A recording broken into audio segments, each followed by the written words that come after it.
What are the qualifications used to pick who should be on the Avengers anyways? To be honest, it sometimes feels like a blatant popularity contest. Welcome back, Nerd Squad. It's me, Amanda, and today we are counting down the top 10 Marvel superheroes who should be Avengers. Who do you think deserves to have Avengers status? Let us know in the comments. Number 10, Squirrel Girl. Talk about someone who belongs on the team. Doreen Green would definitely be one of my top picks if I were drafting my own Avengers team, especially if the focus was picking an all-new team of characters who had yet to have been members before. Not to be confused with the new Avengers though, which was a team that Squirrel Girl, I believe, was a part of. But once again, I would call that a variation of the mainstay as opposed to the actual mainstay team. For this list, we're actually going to be focusing on the Avengers as opposed to offshoots or variations on the team that have happened over the years. Doreen's favorite hero initially in the comics was Iron Man, and she really wanted to be Iron Man's sidekick when she first appeared. Iron Man told her she should speak to the mutants, being one herself, and maybe join up with them as a superhero, but Doreen was not interested. She's been more a friend of the Avengers than the X-Men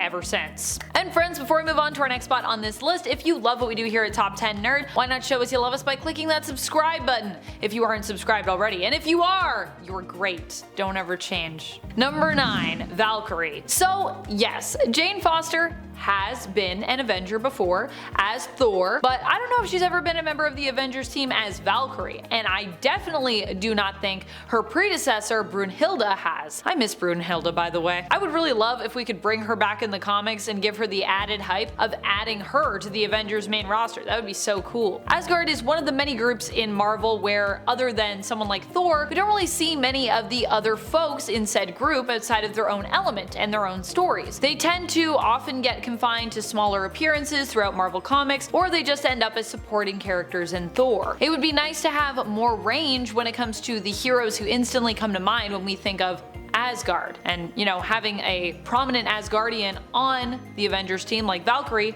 could help with that. Number 8, Silk. We've had so many different spider-related heroes from 616 on the Avengers team in the past, and yet somehow we seem to have missed one of the best ones. Silk. I mean, we've even technically had at least one alternate reality Spider-Person on the team with Miles Morales' Spider-Man joining up, and yet Sydney Moon has not received a call from the Avengers yet somehow. I guess maybe it's because she's a newer character, but I personally feel like she's popular enough that she could bring some new readers with her when it comes to Avengers comic sales. Silk honestly deserves so much more in general as a hero. She has such a unique design and such a bizarre and interesting origin story. I really do hope we get to see more of her, and I think one of the best ways to ensure that happens is, by making her an Avenger maybe. Number 7, Moon Knight. Moon Knight has been on a few Avengers adjacent teams, but I don't believe ever the mainstay Avengers team. Instead, he's been relegated to offshoots and variations of the Avengers team like West Coast Avengers and Secret Avengers. I will say, I do think he felt pretty perfect on the Secret Avengers team, where he was brought on because of his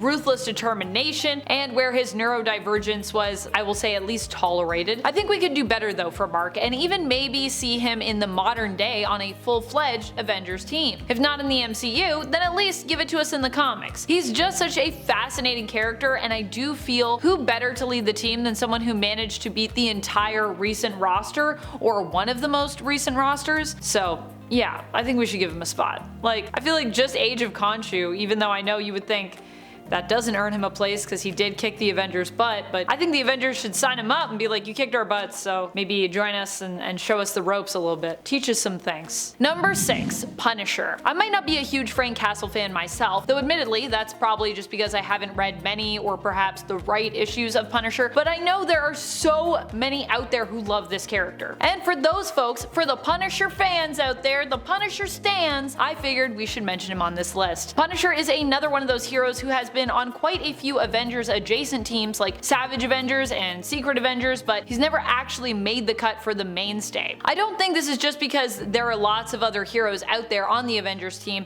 who are not as much a fan of the Punisher's approach to heroics. I think it could also be because the Punisher himself often just prefers to work alone. Still, I'm sure there are many out there who would be rushing to buy more Avengers comics if Frank was on the team, so maybe we should consider putting him on the team, sell some books. Also, I think Frank could fit on the team. It all just depends on how you write it. Number 5, Sentry. Sentry is another hero who honestly is such a powerhouse. Sentry is a hero who honestly is such a powerhouse. I feel like he deserves a spot on the Avengers. Bob has been down and out, used and mistreated, manipulated, but he's never really been in his own power and felt like a character who had a lot of agency. And I would love to see what he's like when he's not struggling with being obsessed with substances or fighting back against the evil within himself. Now, granted, right now, he is kind of dead in the comics, but I'm sure he'll be back eventually, and when he does, I hope the mainstay Avengers team at some point can find a place for him, because I would love to see that character development for Sentry. Number 4, Daredevil. I still cannot believe that Daredevil has never been an Avenger. That is crazy to me. I guess because Daredevil is more of a street level hero, or at least I have to imagine that's the reasoning behind this choice. However, that being said, I still think having someone with a street perspective can be super useful to a global team. I mean, just look at additions like Spider-Man. Now sure, he is also insanely powerful in comparison to someone like Daredevil, but at the end of the day, he's still a street level hero. And while Daredevil isn't as super powered as some other mainstays, that really shouldn't stop him from joining up with the team. Black Widow and Hawkeye have been members in the past, and they've managed to handle themselves. While Black Widow is a borderline super soldier at this point, some would argue that Daredevil's connection to the mystic world, along with his heightened senses, would put him in a similar category. I would definitely say he's at least on the level with someone like Hawkeye, who basically has enhanced vision and is just an expert marksman, who trained to be one of the best, if not the best shot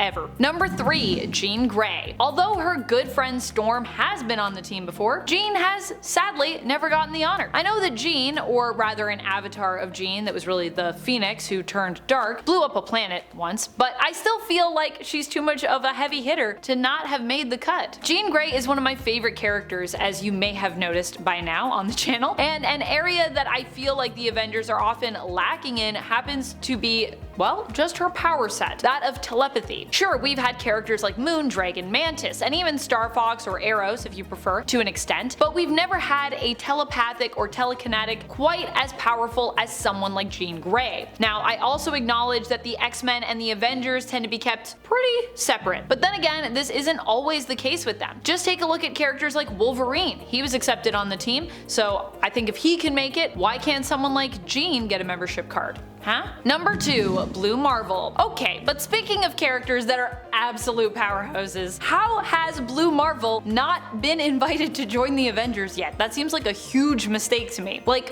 what an oversight. Blue Marvel is possibly one of the most powerful heroes in all of Marvel Comics, and yet somehow we forgot about him when it comes to finding him a place on the Avengers. I feel like we forget about him a lot, but he's amazing. He should be doing more things. This is a hero who has been active since the 60s, and also lived through the prejudices of that time. He's seen and learned so much over his life. He's a genius, and he's a heavy hitter. What more do you need, Avengers? Get this man a spot on the team already. Number 1, Doctor Strange. Okay, but seriously, how has this never happened? I find that when it comes to the supernatural and mystical side of Marvel, a lot of these characters, for some reason, seem to kind of like keep to themselves. Like, the mystical area of Marvel is its own thing. And granted, I know Doctor Strange has a lot going on, but I do think he would be a major asset as a member of the Avengers team. One of the few powerful magic users we've had on the Avengers mainstay team is Scarlet Witch. And you know me, I love Wanda, I'm a big fan. However, Wanda has never been quite as magically stable, I would say, as someone like Stephen Strange. So I do feel like even having him on the team with Wanda when she was on it would be really interesting. And it would be really interesting to see their dynamic together. They both have such a different approach. I know that Strange was on the Avengers of the Supernatural